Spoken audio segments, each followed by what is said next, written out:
Assalamualaikum warahmatullahi wabarakatuh. Kami dari kelompok 13 pada siang kali ini akan membahas tentang audit sektor publik. Anggota kami ada saya sendiri sebagai Hanif Muafi, ada Selvi Aprilia Putri, dan Anggun Syah Putri. Audit secara khusus diartikan sebagai proses pemeriksaan. Audit merupakan suatu proses pengumpulan, pengevaluasian bahan bukti tentang informasi yang dapat diukur mengenai suatu entitas ekonomi yang dilakukan oleh seseorang yang kompeten dan independen untuk dapat menentukan dan melaporkan kesesuaian informasi dengan kriteria-kriteria yang telah ditetapkan. Auditing seharusnya dilakukan oleh seorang yang independen. Langsung saja kita pada pengertian audit sektor publik. Audit sektor publik adalah audit yang ditujukan terhadap entitas yang menyediakan pelayanan dan penyediaan barang yang pembiayaannya berasal dari penerimaan pajak dan penerimaan negara lainnya dengan tujuan untuk membandingkan antara kondisi yang ditemukan dan kriteria yang ditetapkan. Audit sektor publik dikenal dengan audit keuangan negara yang diatur dalam Undang-Undang Nomor 15 Tahun 2004 tentang pemeriksaan, pengelolaan, dan tanggung jawab keuangan negara. Langsung saja pada tujuan audit sektor publik, yaitu berdasarkan UU Nomor 15 Tahun 2004 tentang pemeriksaan, pengelolaan, dan tanggung jawab keuangan negara, di mana tujuan audit sektor publik yaitu untuk mendukung keberhasilan upaya pengelolaan keuangan negara secara tertib dan taat pada peraturan perundang-undangan yang berlaku. Objek audit sektor publik yaitu meliputi keseluruhan organisasi di sektor publik dan atau kegiatan yang dikelola oleh organisasi sektor publik tersebut dalam rangka mencapai tujuannya. Setiap objek audit memiliki wewenang dan tanggung jawab yang berbeda-beda sesuai dengan karakteristik dan sistem pendelegasian wewenang yang diselenggarakan pada organisasi tersebut. Organisasi sektor publik ada dua. Yang pertama adalah pure non-profit organization, yaitu organisasi yang menyediakan atau menjual barang atau jasa dengan maksud untuk melayani dan meningkatkan kesejahteraan masyarakat. Sumber pendanaan organisasi ini berasal dari pajak, retribusi, dan penerimaan pemerintah lainnya. Kemudian yang kedua adalah quasi non-profit organization, yaitu organisasi yang menyediakan atau menjual barang atau jasa dengan maksud untuk melayani dan memperoleh keuntungan atau surplus. Sumber dana organisasi ini berasal dari investor pemerintah atau swasta, atau bisa juga jadi dari kreditur. Baik, selanjutnya saya akan menjelaskan tentang lembaga audit. Nah, di Indonesia sendiri ada dua lembaga yang memberikan jasa sebagai audit eksternal atau audit independen, yaitu ada KAP atau Kantor Akuntan Publik dan juga BPK atau Badan Pemeriksa Keuangan. Nah, yang pertama ada Kantor Akuntan Publik. Jadi, KAP sendiri ini memiliki izin yang masih berlaku dari Kementerian Keuangan yang anggotanya tergabung dari Ikatan Akuntan Indonesia atau IAI. Nah, lembaga ini biasanya melakukan audit terhadap laporan keuangan perusahaan komersial dan institusi atau lembaga non-pemerintah berdasarkan stakeholder sendiri.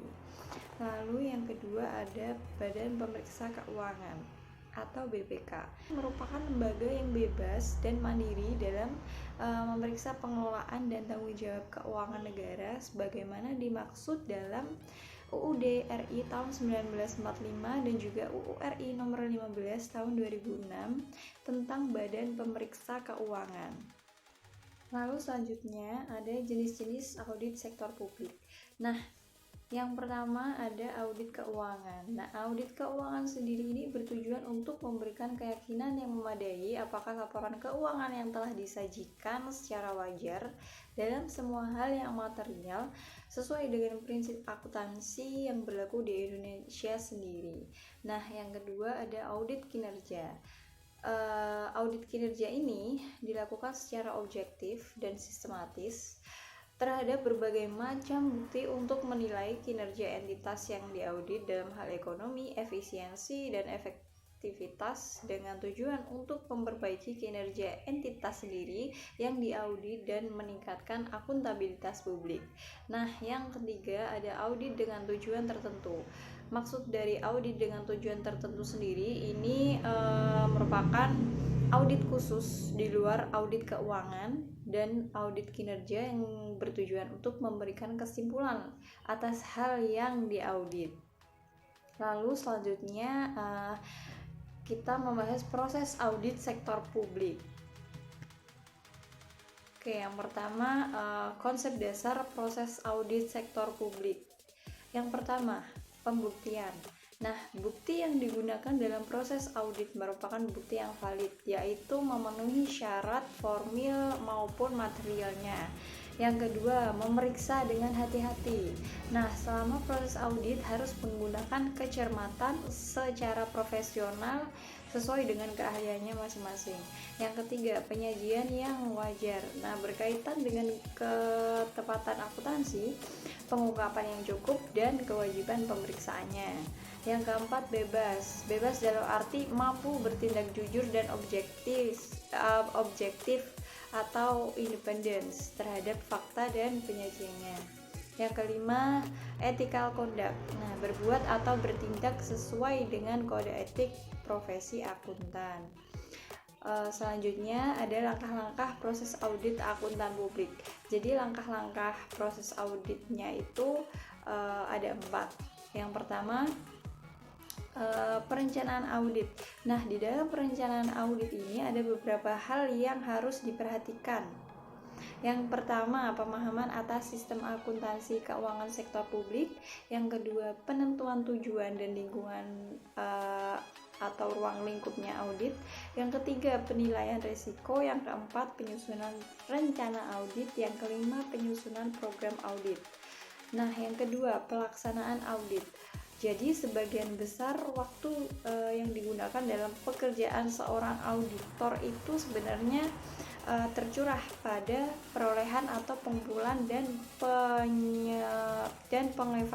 pengevaluasian bukti-bukti. Jadi bukti-bukti tersebut itu digunakan untuk mengevaluasi sistem pengendalian internal. Jadi evaluasi sistem pengendalian internal itu dilakukan dengan melakukan pengujian terhadap bukti yang terkumpul.